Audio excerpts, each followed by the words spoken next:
Hey guys, welcome back to the channel. I hope everything's well. It's time for another Stephen King Sunday movie review, and today I'm going with the movie 1408 from 2007, starring John Cusack and Samuel L. Jackson, and it's also directed by Michael Hofstrom. Yeah, this is one of those paranormal type movies, which I'm not usually a big fan of. Hauntings or paranormal ghost type stories is just not usually my thing. But this one was a tad bit different. It had a few different types of elements and themes woven throughout, which made for an interesting watch.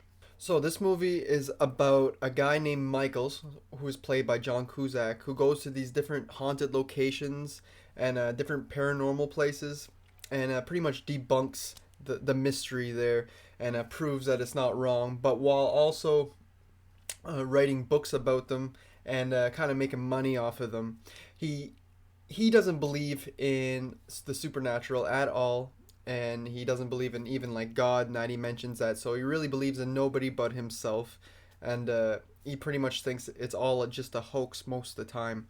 But he gives the people what they want.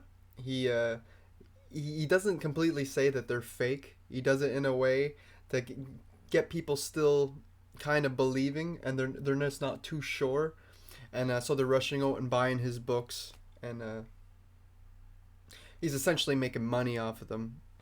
And being an author, he is also a functioning alcoholic. And Stephen King, he puts in a lot of his personal issues into his stories, like a lot of authors do. And he was struggled with addiction with alcohol in the past, and that is relevant in this story as well. So anyway, he gets an invitation through a postcard saying to come to the room 1408 at the Dolphin Hotel in New York. And it's a very mysterious like a postcard. It doesn't say too much, so it gets Michael interested in it. So he calls them up, and they keep saying we don't have availability for that room. And the guy's like, well, what about next week? And he's like, no, we don't want anybody staying in that room. It's unavailable. So he goes to see a lawyer and that, and he finds out that they can't do that if the room is good to rent, essentially. So he goes and sees them, and they have no choice but to give him this room. And the manager is played by Samuel L. Jackson. He doesn't have a huge role in this, but he does try stopping John Cusack's character from going into that room. He pleads him not to go, offers him booze and different stuff, that offers him the suite, but he's just not having it. He don't really believe in it, and Samuel L. Jackson kind of sees right through him and says, "Well, you better believe, because there's been how many 56 deaths in this room as of now, and people don't usually last over an hour." But like I said, he just don't really believe it too much himself, so he goes and checks it out for himself.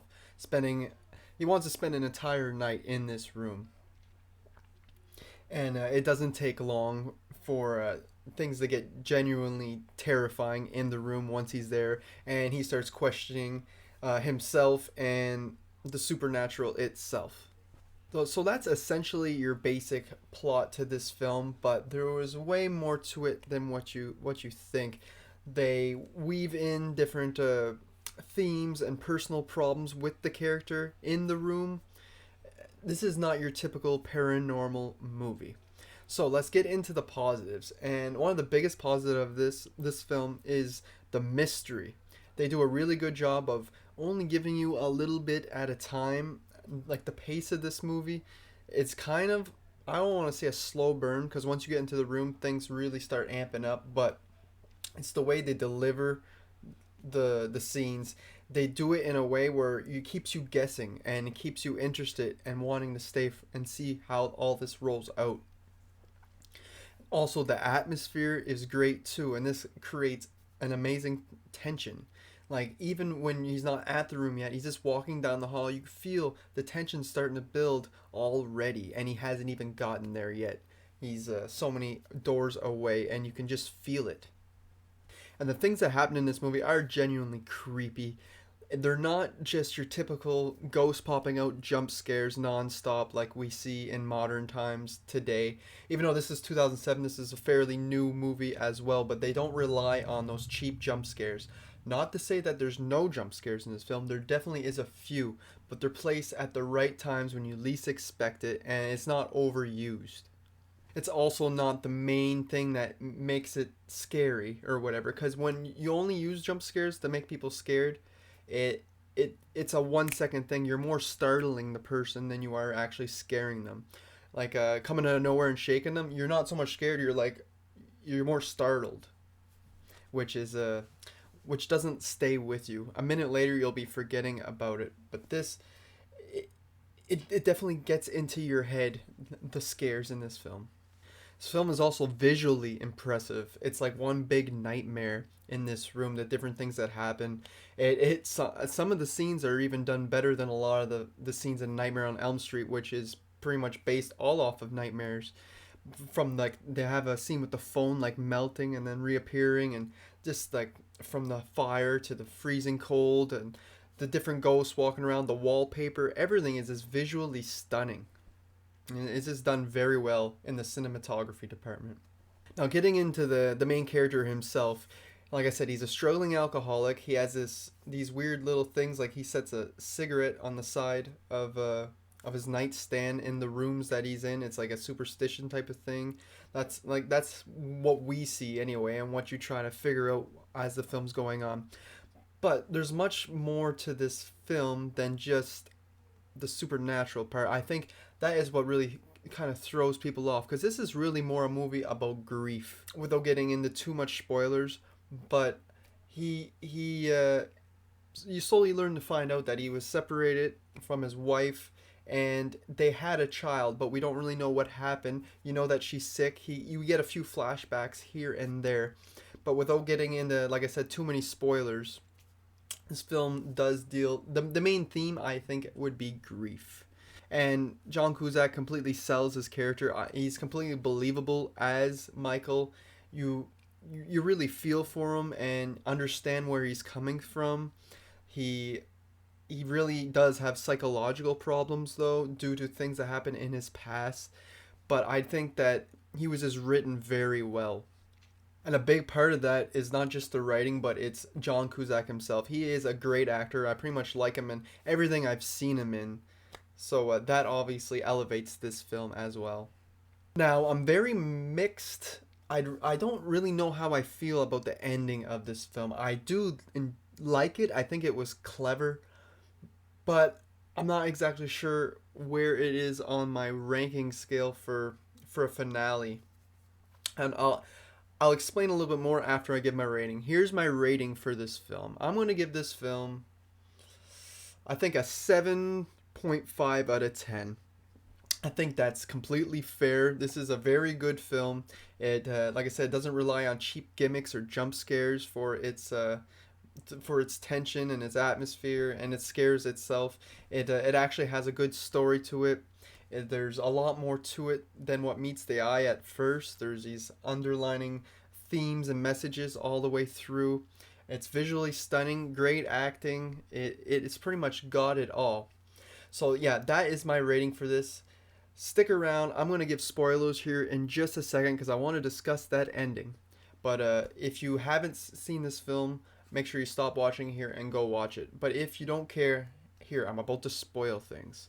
So there's kind of like two endings to this film. There's the part where he wakes up and he's back on the beach after surfing. It was like maybe a third into the movie where he was surfing and he kind of crashes on the beach. And it kind of brings you back to that moment. And it makes you think this was all just in his head because he was dealing with the grief of losing his daughter, because his daughter ends up dying from a sickness that we don't really get too much explanation of. And his wife comes to see him in the hospital and explains that it's all what must have been in his head, because there is no hotel, Dolphin Hotel. There is no room that's haunted, and this must have been just a way for him to deal with his grief. And that's all fine and dandy. I was like, it kind of cheapens the film itself, because if there would be no room, well, I guess it was just all in his head. But I was kind of happy the way that things played out. But then he wakes back up in that room, and it makes you think, now, was that part real or was this part real? The way it ends, he ends up burning in the hotel himself. He takes himself and the room with him. Make sure that he's not just gonna die in the room, live on, and kill more people or make people commit suicide themselves. He wants to end this once and for all, which I really think is him getting over his grief in real life. But it's a little ambiguous and kind of left to the open the way it ends. But he ends up dying, and you see the funeral, and Samuel L. Jackson is there, and he tries to give back his wife his tape recorder, which clearly has the ghost of his daughter talking on it with him in the hotel room, which right there to me says all this really did exist. But it makes for a confusing ending and a confusing watch, but I don't hate it. Don't get me wrong. I'm just very mixed on it, and I think it's going to take a few days for me to really process because I just watched this not long ago, so I'm still kind of processing this ending. But it was good enough. I enjoyed all the little details in this one. So in the end, I guess I'm kind of happy the way it ended because it pretty much ends with saying the room did exist in my head anyway because of the tape recorder and everything. So anyway, that's all I pretty much have to say about that. I know that was a little confusing on my part too for the ending there, but let me know what you guys think of this ending or this movie in general down below if you're still with me at this point. Leave it down below and I'll see you guys next time. Thanks for watching.